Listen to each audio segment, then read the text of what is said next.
예, 반갑습니다. 사실은 이렇게 수요 예배에 이렇게 이야기 세움 이야기를 할 수 있도록 시간을 내주신 우리 정광진 목사님 감사드리고 또 우리 수지 예본교회 성도님들 축복합니다. 특별히 또 의미가 있는 거는 사실 이제 대림절 시작이 됐잖아요. 그리고 이제 첫 번째 주간은 제가 알기로는 소망의 주간이라고 해요. 그래서 기다림의 시간인데 우리 기다림의 시간이 사실 세우배 아이들은 목사님 말씀하신 것처럼 부모 한 사람이 범죄를 해서 교도소에 가고 남겨진 아이들이에요. 그 아이들도 기다리고 있어요. 그 세상에서는 죄인이라고 이야기하지만 사실은 그 아이들에게는 아버지이고 어머니이기 때문에 집으로 돌아올 날을 기다리고 있죠. 그래서 어떻게 보면 세움이 하는 작은 일들이 이 아이들에게 또 소망을 가족이 함께 할 수 있는 그런 희망을 주는 일이다라고 생각하고 하고 있습니다. 예, 일단 기회를 주셔서 너무 감사드리고요.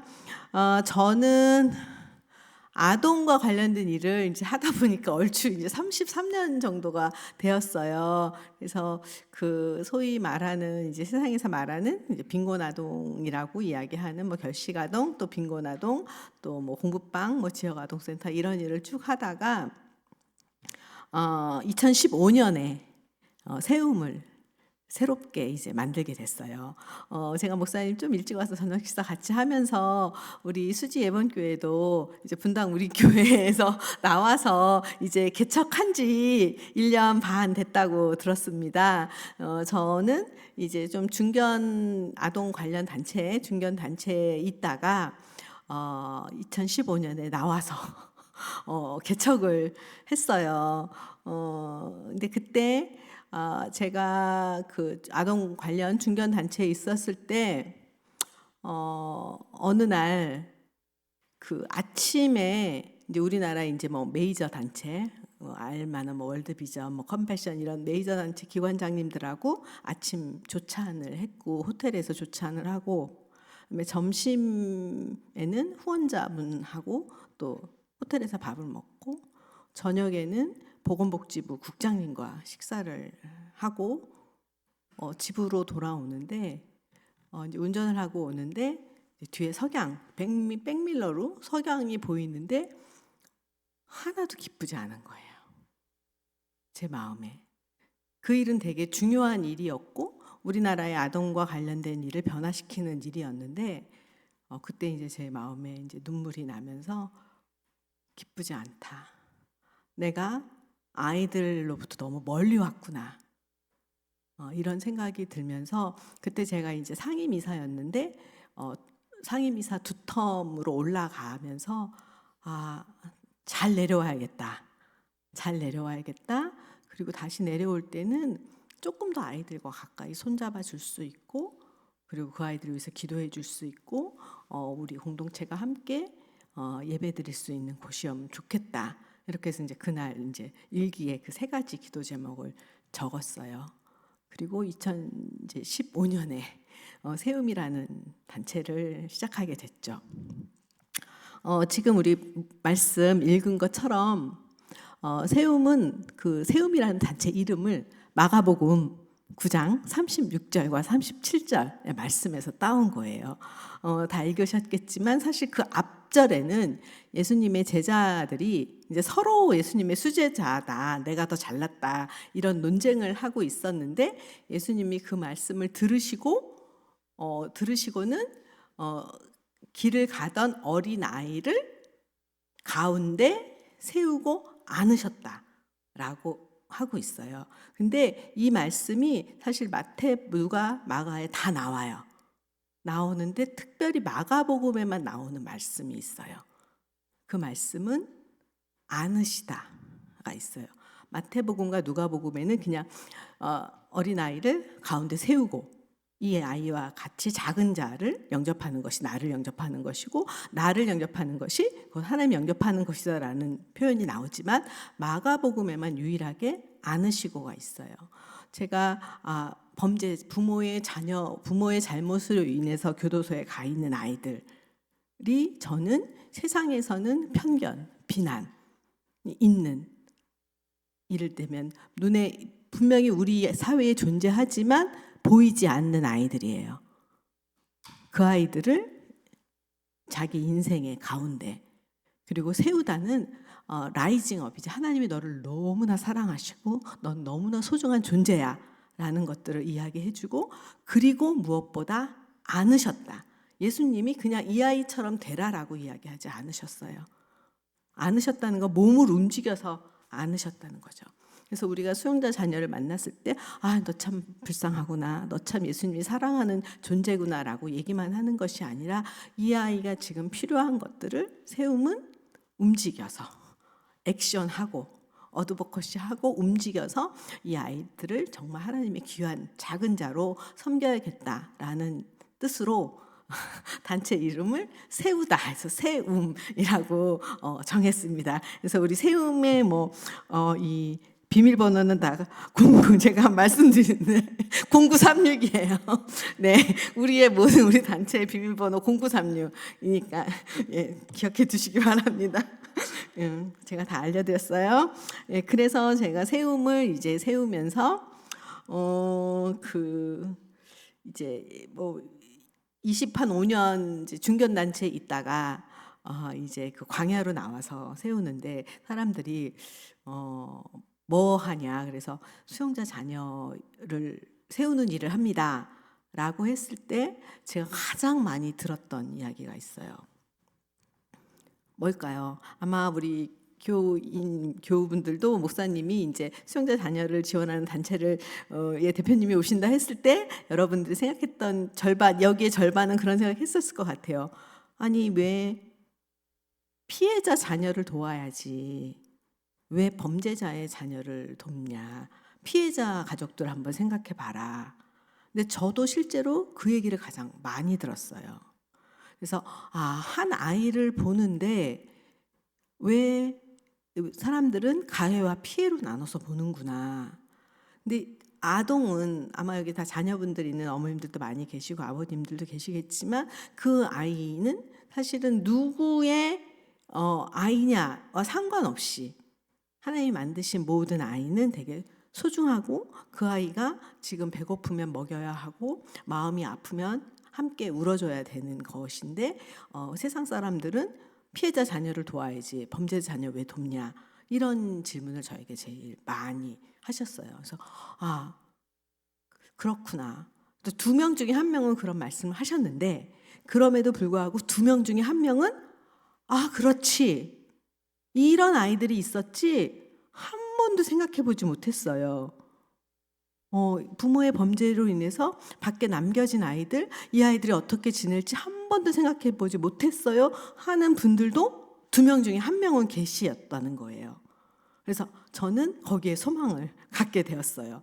그렇지, 세움이 있어서 이분들이 한 번도 생각해 보지 못했지만 이 아이들도 우리가 품어야 되는 아이들이구나 라고 생각하시는 분들이 있었기 때문에 지금까지 세움이 올 수 있었던 것 같습니다. 그리고 제가 또 많이 들었던 질문은 왜 이 아이를 돕기 시작했어요?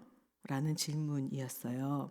근데 이제 제가 그 중견단체에서 일할 때 제가 만났던 한 아이가 생각이 났어요.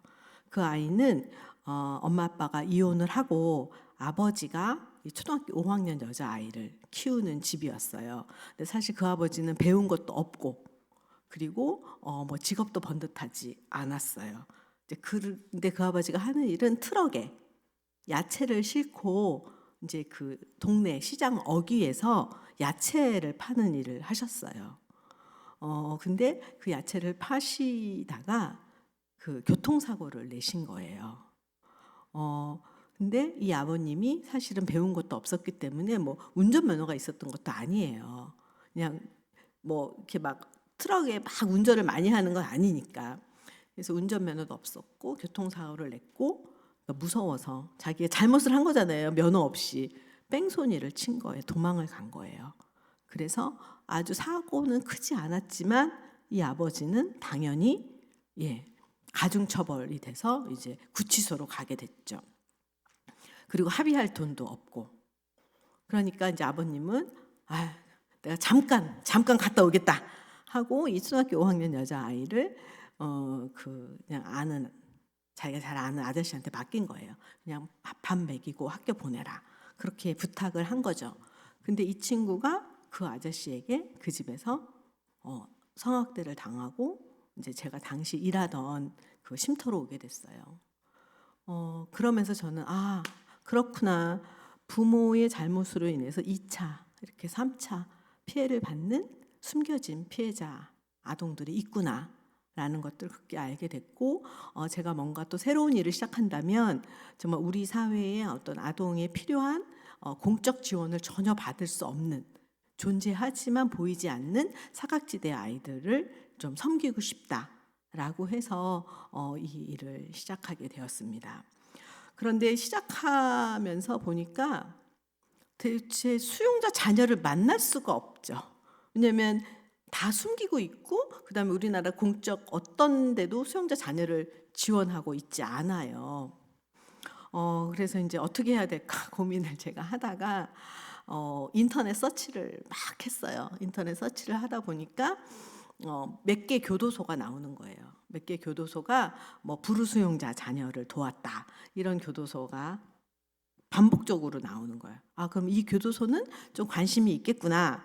그래서 제가 또 찾아가지고 그 교도소에 또 전화를 했어요. 그 수용자 자녀나 가족을 지원하는 그 교도소의 부서가 사회복지과라는 데예요. 사실 제가 이래도 경찰서 한번 안 가보고 산 사람이거든요. 경찰서 한번 안 가보고 정말 산 사람인데 교도소를 막 서치를 해가지고 했어요. 근데 그 전화를 받으신 분이 제가 그분한테 도움이 필요한 아이들이 있으면 수용자들한테 물어보고 저한테 연락을 주시면 저희가 찾아가서 만나겠습니다. 이런 이야기를 했더니 그 교도관님이 이 일은 너무 필요한 일입니다. 당신이 추천해 주겠다는 거예요. 그래서 내가 10명을 추천해 달라. 서로들 그러니까 이름만 알고 전혀 모르는 사람이에요. 전화는 했을 뿐이고 그분은 전화를 그냥 받은 건데, 그래서 그분이 10명을 추천해 주신 거예요. 제가 이제 추천서를 보내드렸어요. 추천서는 간단하게 그 아이의 그 주소, 전화번호, 그 다음에 이제 그런 것만. 왜냐하면 이게 이제 개인정보가 있기 때문에 이제 부모가 추천을 해야만 우리가 아이를 만날 수 있는 거예요. 그래서 제가 이 아이들을 그냥 전화하면은 저를 안 만나줄 것 같은 거예요. 왜냐면 대부분 다 숨기거든요. 그래서 그 교도관님한테 다시 부탁을 했죠. 교도관님이 다 전화를 해주세요. 세움에서 이경림이라는 사람이 간다고 해주세요. 그랬더니 그 교도관님이 또 해주신 거예요. 그래서 10가정 중에서 9가정은 와도 좋다 이렇게 얘기를 했고, 한 가정은 거절을 했어요. 근데 그 한 가정을 제가 전화를 했을 때 그 가정은 어떤 가정이었냐면 남동생이 사고를 쳤어. 그래서 남동생이 교도소에 갔고 남동생이 키우던 조카 2명을 고모, 누나죠. 고모가 키우게 된 거예요. 그러니까 고모는 자기 아이도 돌봐야 되는데 남편 눈치도 보이고, 그러니까 저한테 막 화를 내면서 이 아이들 2명을 데려가라는 거야. 저한테. 당신이 나한테 뭐 해줄 수 있냐? 그냥 이 애들 2명 당신이 데려가라. 이렇게 얘기를 하시는 거예요. 근데 사실 그때 제가 그 아이들을 데리고 올 수 있는 상황이 아니었어요. 세움을 처음 만들었고 근데 내가 이 아이들, 그래서 저는 아직도 그게 마음에 빚이 있어요. 그 아이들을 데리고 오지 못했다는 빚이 있는데, 이제 그래서 그쪽은 연결이 안 됐고 다른 가족들은 다 이제 저희가 만나기 시작을 했는데, 사실 그 교도관님은 알고 보니까 교회 장로님이셨던 거예요.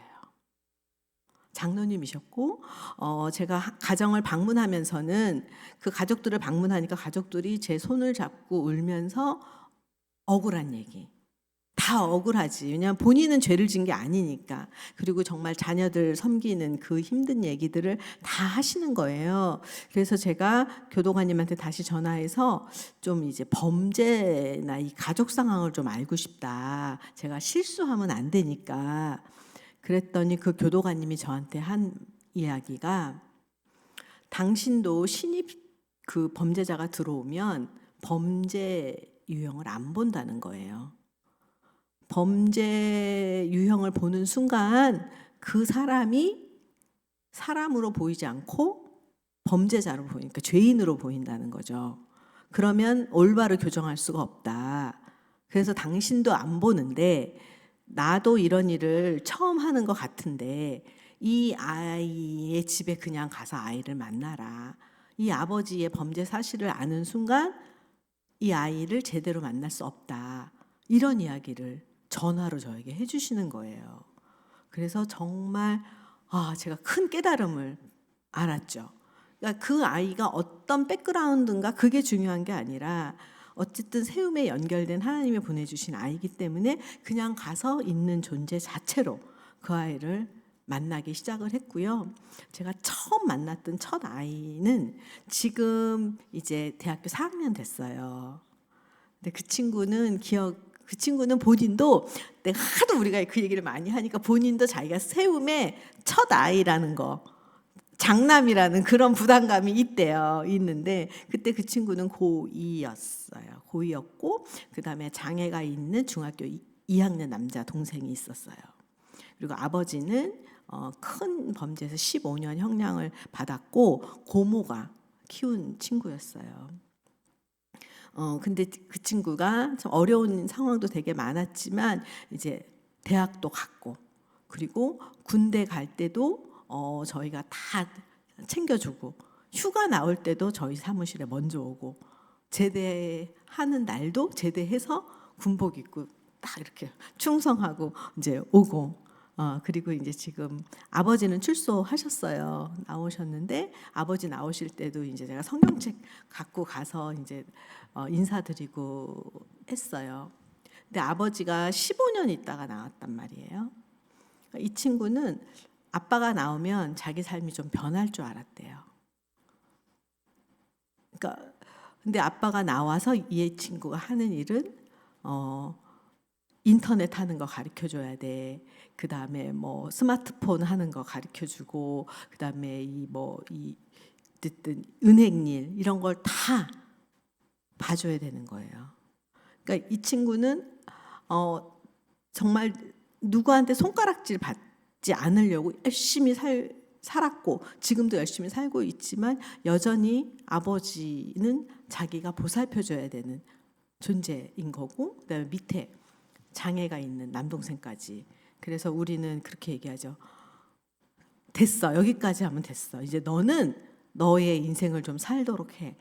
그래서 이번에 4학년 졸업하는데 얘는 이제 취업을 해야 하나. 그래서 워킹홀리데이를 가야 하나 고민해서 우리가 워킹홀리데이 가. 그냥 넓은 곳에 한번 가서 경험을 해봐. 이제 이렇게 얘기를 하고 있어요. 근데 그때 만났던 그 첫 아이가 세움에서 또 잘 성장해서 이제 저희랑 함께 이제 하고 있습니다. 이렇게 이제 아이들을 만나기 시작하면서 제가 몇 가지 경험했던 이야기 사례를 좀 말씀을 드리면 제가 그 안양교도소에 한번 간 적이 있어요. 근데 안양교도소는 되게 오래된 교도소예요. 그리고 이제 예배를 참석을 했는데 한 400명, 500명 정도 쫙 앉아 계시는 거예요. 그러니까 저도 이제 그때는 교도소 경험이 많지 않은 터라 지금은 이제 소망교도소에 거의 지금 5, 6년 동안 한 달에 한 번씩 들어가서 이제 인성교육을 하거든요. 그러면 이제 거기 그 분들한테 신입 수용자들한테 제가 주로 하는 이야기는 밖에 남겨진 가족들, 아이들이 얼마나 힘들게 사는지, 얼마나 열심히 사는지 이런 얘기하면 대부분 다 우세요. 아버님들 울고 이제 그렇게 하시거든요. 근데 그때 이제 안양교도소에 갔을 때 이렇게 쫙 500명 앉아 있는데 무섭더라고요. 무섭고 저 눈을 잘못 마주쳤다가 나중에 사회 나가서 날 쫓아오면 어떡하나 막 이런 생각이 들어가지고 제가 이제 단위에 올라와 있었는데 얼굴을 못 들겠는 거예요. 이렇게 숙이고 있었어요. 근데 그때 제 마음속에 들려오는 부끄러운 소리가 너도 저 사람들을 내가 저 사람들을 죄인으로 안 보는데 너가 그렇게 저분들을 죄인으로 보면 어떻게 네가 이 아이들을 만날 수 있느냐 이런 마음을 주시는 거예요. 그리고 예배 중에 저 끝에서 기도를 하는데 어떤 분이 아멘 하시는 소리가 들리는 거예요. 아, 세상에서는 죄인이라고 얘기하지만 저분의 저 아멘이라는 소리를 저 간절함을 하나님께서는 들으셨겠구나. 그런데 내가 세상적인 판단, 그다음에 나의 개인적인 판단으로 저 사람들을 감히 정죄할 수 없구나.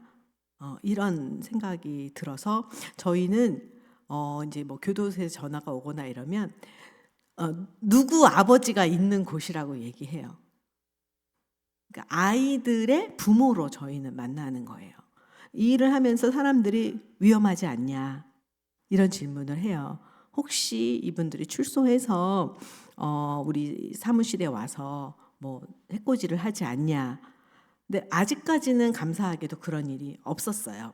근데 왜 그런 일이 없었을까? 저도 이제 사람들한테 질문을 받으면서 생각해 보니까 사실은 우리는 관계의 동물이잖아요. 관계를 맺게 되잖아요. 지금 여기 이렇게 와 계시지만 지금은 예범교회 교인으로 관계를 맺고 있죠. 그러나 여러분들은 또 회사에 가면 직장에 가면 직장에 누구 뭐 팀장님 아니면 직장의 뭐 담당자 아니면 집에 가면 여러 모습이 있는 거예요. 우리 안에는 여러 가지 모습으로 우리는 살아가는데 그 세상에서 말하고 있는 범죄자이지만 세움은 그분들과 어떤 관계를 처음부터 맺었냐 하면 아무도 도와주지 않는 우리 아이들을 도와주고 있는 곳으로 관계를 맺게 되더라고요. 그래서 저희 세움의 출소에서도 찾아오시는 분들이 있어요. 근데 그분들은 대부분 다 고맙습니다. 감사합니다. 인사하러 찾아오세요. 그리고 열심히 살겠노라고 우리 아이들을 제가 없는 동안 잘 보살펴줘서 감사하다고 이렇게 찾아오시는 분들이 있어서 이제 그럴 때 저희는 약간 더 보람을 느끼게 됩니다. 그래서 제가 그렇게 첫 교도소의 경험을 하면서 이제 회개를 했죠. 그래서 그냥 아이들을 있는 그대로 이제 바라보려고 하고 있습니다. 그리고 제가 만났던 한 가족의 한 할머니의 이야기를 해드릴게요. 그 할머니는 외아들이 큰 죄를 졌어요. 그리고 그 외아들의 범죄 사실을 이 할머니는 뉴스를 보고 알은 거예요. 그때 이 할머니는 배신감을 느꼈다네. 아들한테, 외아들한테. 내가 너를 어떻게 키웠는데 너가 이렇게. 그러니까 이 할머니는 피해자보다도 나한테 어떻게 이럴 수가 있니? 네가 나한테. 그리고 너무나 조그마한 동네에서 일어난 사건이라 거기서도 살 수가 없었어요. 그래서 그때 5살 먹은 손자를 데리고 그 남편하고 야밤 도주를 하셨대요. 트럭에 그냥 밥솥하고 이불하고 무슨 정신인지 모르지만 뭐 아무거나 챙겨서 나왔대요. 나오고 시골인데 어떤 대도시까지 가려면 한 2-3시간이면 갈 수 있는 거리를 너무 무서워서 뱅뱅 돌다가 새벽 어슴풀에 하는데 조그마한 시골교회가 있대요. 시골교회가 보여서 거기 들어가서 막 이제 기도하면서 이제 우신 거죠. 그렇게 이제 오시면서 아들하고는 연을 끊으신 거예요. 끊고 그다음에 그 남편은 심장마비로 돌아가시고 이 할머니는 뇌졸중으로 쓰러지셨어요. 그런데 손자 한 명 잘 키우려고 정말 기적처럼 재활을 하셔가지고 저를 만났을 때도 이렇게 말도 어눌하고 쩔뚝쩔뚝 지팡이가 있어야 걸으신 거예요. 근데 그 얘기를 다 들으면서 제가 할머니 아드님 안 보고 싶으세요? 그랬더니 제 손을 자꾸 펑펑 우시면서 왜 안 보고 싶겠어? 그런데 우리 아들이 너무 큰 죄를 져서 내가 아들의 이름을 감히 누구에게도 얘기하지 못했다는 거야. 아들이 보고 싶은데도 얘기를 못했다는 거예요. 그러면서 제 손을 꼭 잡고 선생님, 나 우리 아들한테 데려가 줄 수 있냐고. 그게 7년, 아들이 교도소에 가고 7년 동안. 그래서 제가 이제 그 교도소에 연락을 한 거예요. 그랬더니 그 교도소에서는 면회 허락을 안 해주는 거야. 왜? 이 아들이 무기징역이에요. 그런데 가족하고 전혀 연락이 없던 7년 동안 연락이 없는데 갑자기 친어머니가 면회를 오겠다고 하니까 교도소에서는 이거 무슨 잘못했다가 무슨 사고 나는 거 아닐까? 이래가지고 한 6개월 걸렸어요. 그래서 1시간 동안 이제 면회를 할 수 있는 특별 면회를 허락해 주셔가지고 제가 이제 할머니를 모시고 가면서 이제 밥을 같이 먹을 수 있는 그런 자리를 만들어 준 거예요. 교도소에서. 그래서 할머니가 뭐를 해가면 좋겠냐. 그래서 그냥 아드님 좋아하시는 거 그냥 김치랑 반찬 한 가지 하세요. 저희가 이제 과일이랑 준비할게요. 이제 그랬어요. 그리고 이제 제가 할머니를 이제 교도소까지 모시고 갔고 할머니가 이제 아드님 만나러 들어갔죠. 그러면서 저한테 이제 그 밥을 밖에서 이제 기다려야 되니까 이제 밥 먹으라고 밥을 주신 거예요. 근데 제가 그 밥을 이렇게 보니까 오곡밥, 찰밥, 오곡밥인 거예요. 그냥 그 밥을 이렇게 보면서 그 생각이 든 거죠. 7년 만에 어머니가 아들한테 해주는 밥인데 이 오곡밥을 하려고 지난밤에 콩을 삶고 팥을 삶고 하셨을 거 아니에요. 이제 그걸 저 못 먹겠더라고요. 그 어머님의 마음이 느껴져가지고. 이제 그리고 어머니가 면회 나와 오셔서 이제 모시고 가는데 뒷좌석에 선생님 좀 누울게요. 맥이 풀리신 거야. 그래서 누우세요. 그래서 이제 뒷좌석에 누우는데 아무 말도 안 하고 이제 운전하고 가는데 그 얘기를 하시는 거예요. 이제 저한테 이제 권사님이라고 불러요. 권사님.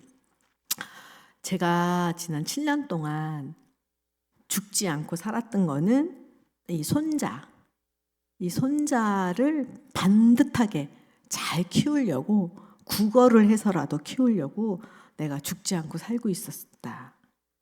그런데 권사님, 내가 7년 만에 우리 아들을 만나고 오니 이 아들이 나올 때까지 내가 죽지 않고 살아야겠습니다. 이렇게 얘기를 하시는 거예요. 근데 이 조그만 차에 아무 소리도 안 들리는데 저도 알고 그 할머니도 알아요. 그 아들이 언제 나올지 모르거든요. 그래서 저는 이제 그 할머니의 이야기를 들으면서 이 용서라는 걸 생각해 봤어요. 우리가 어떻게 보면 가장 많이 상처받는 게 가족일 수 있어요. 왜냐하면 가족은 그만큼 우리가 사랑한다고 생각하기 때문에 가족에 대해서 기대가 있어요. 적어도 너는 내 남편이니까, 너는 내 부인이니까, 너는 내 아들이니까 이 정도는 해야 돼. 왜냐하면 나도 너에게 이만큼 하거든? 이라고 하는 기대함이 있는 거죠. 그 할머니는 내가 외아들 정말 어떻게 키웠는데, 귀하게 키웠는데 어떻게 너가 나에게 그리고 이 세상에 이런 일을 할 수가 있어 라고 하는 배신감 때문에 이 아들을 용서하는데 7년이 걸린 거예요. 자기 마음을 보는데 7년이 걸렸는데 그 용서의 끝에 희망, 기다림이 생긴 거예요. 아들이 언제 나올지 모르고 이 할머니는 이미 80이 가까이 바라보고 있는데 그래도 내가 우리 아들이 나올 때까지 살아야겠습니다. 그래서 가족이랑 이런 거구나. 그리고 우리가 용서를 했을 때 기다릴 수 있구나. 그래서 저희도 세움의 아이들에게도 세상은 비난하지만 그래도 너의 어머니, 너의 아버지 그리고 그것들을 그냥 받아들이면서 자기의 그 존재에 대해서 비관적으로 생각하지 않고 가족으로서 받아들여질 수 있을 때 그 아이들이 성장하면서 가족에 대한 미움, 원망 이런 것들이 어떤 자기가 사회생활에 있어서 건강한 관계들로 이어질 수 있는 거죠. 미움이 아니라 용서, 받아들임을 통해서 이제 제가 그 할머니를 통해서 이제 그런 느낌을 받았고, 감사하게도 그때 이제 만났던 아이가 올해 고등학교 졸업했어요. 졸업하고 그리고 그 일하면서 대학 갈 수 있는 일과 대학 연계해서 하는 취업을 하고 지금 잘 성장을 하고 있습니다. 그래서 이 일을 하다 보니까 이제 가족이라는 생각, 가족이 뭘까 이런 생각들을 좀 많이 하게 됩니다.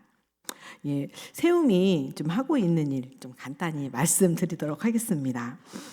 세움은 이제 이렇게 수용자 자녀 아이들을 만나고 있는데요. 저희가 점점 이제 그 도움을 요청하는 아이들이 많아져서 저희가 한 달에 약 200명 정도의 아이들을 지금 이렇게 섬기고 있어요. 사실 많은 것들은 하고 있지 못하지만 이제 매달 아이들에게 성장 지원비를 지원을 해서 적어도 이제 뭐 친구들 아이스크림 하나 먹을 때 이 아이들도 같이 먹고 이제 교통비나 자기 용돈으로 쓸 수 있도록 이제 그런 것들을 지원하고 있고요.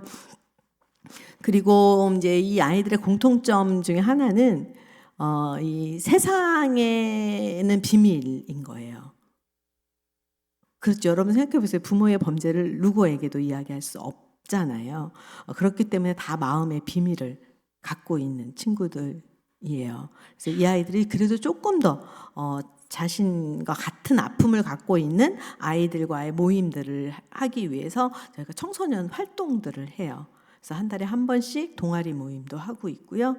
그 다음에 이렇게 저희 청소년 지도사 선생님들이 아이들이 있는 지역으로 찾아가서 한 달에 한 번, 두 달에 한 번 이 아이들하고 다양한 이제 활동들을 해요.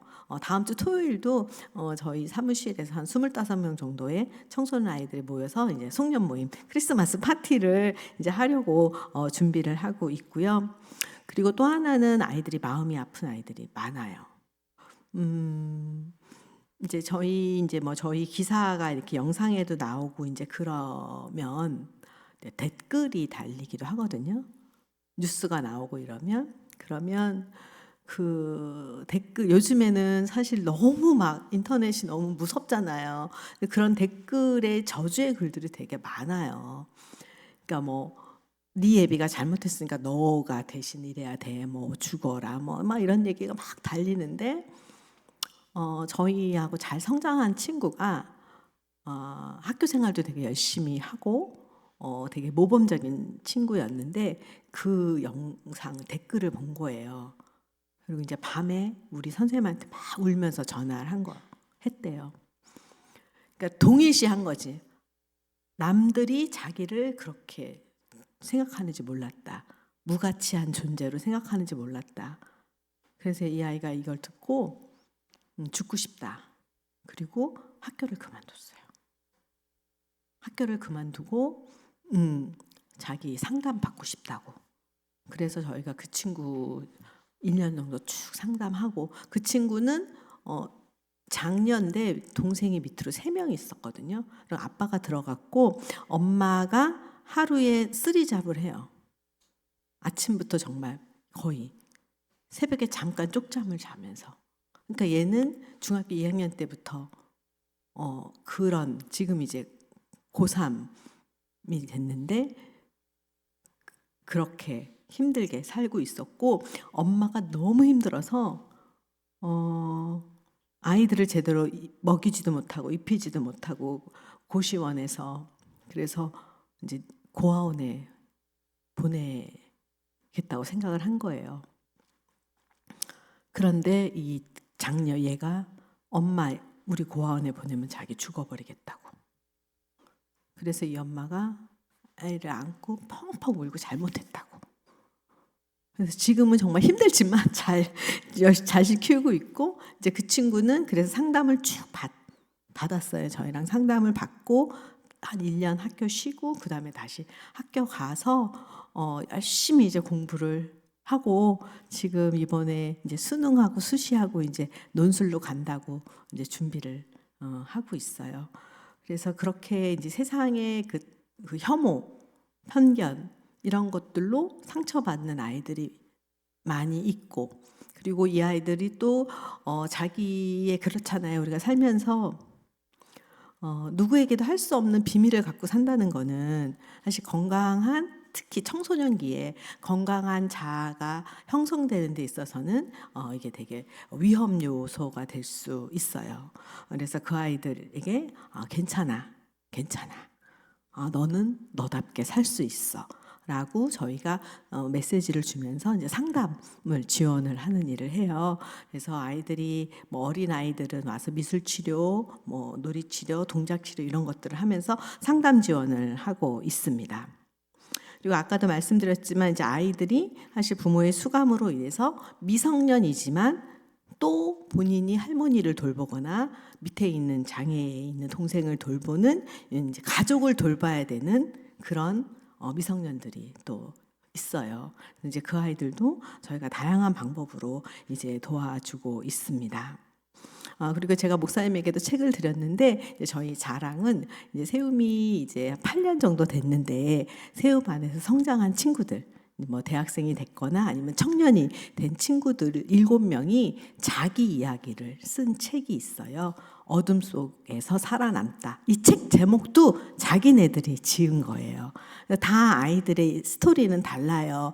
다른데 그런 과정을 통해서 서로 자기 이야기를 하고 또 그 우리가 외상후 성장이라고 하죠. 자기의 이야기를 하면서 위로받으면서 이렇게 긴 어두운 터널을 이제 통과해서 그야말로 당당하게 이제 그 사회인으로 살아갈 수 있도록 했던 일이 이제 세움의 자랑이기도 합니다. 또 그 중에는 신앙적으로 되게 힘들지만 성숙하게 신앙에 대해서 고백한 친구도 있어요.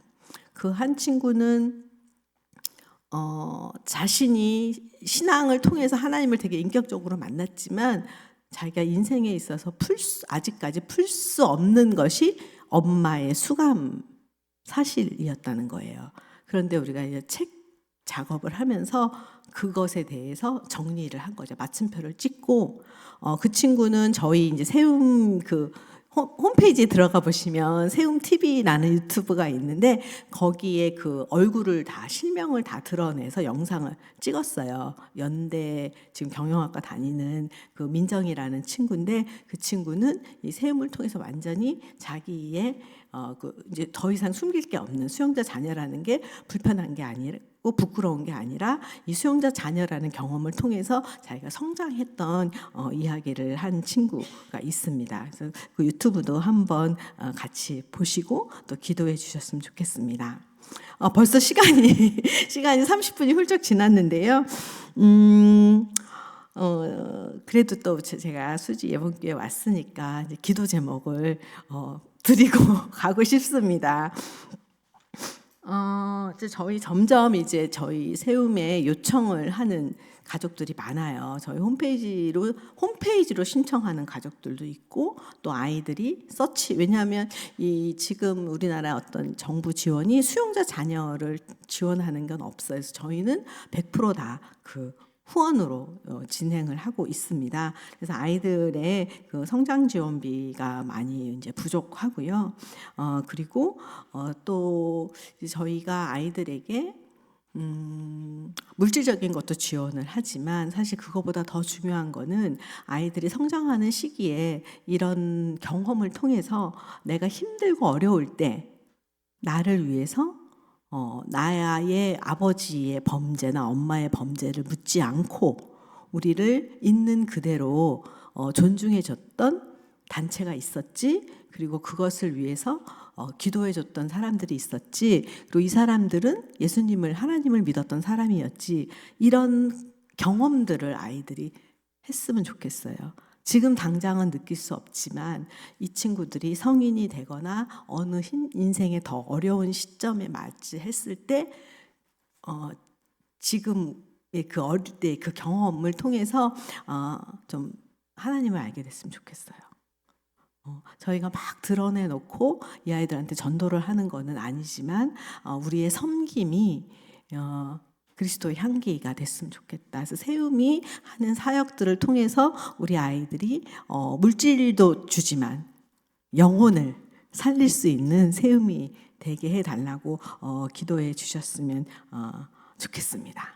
그래서 예수님께서 정말 작은 자 가운데 세우고 안으신 그 작은 자들을 잘 감당할 수 있도록 해주면 좋겠고, 또한 수지 예범교회 교우 여러분들도 하나님이 너무 소중하게 생각하는 작은 자인 것이다 라고 말씀을 드리고 싶습니다.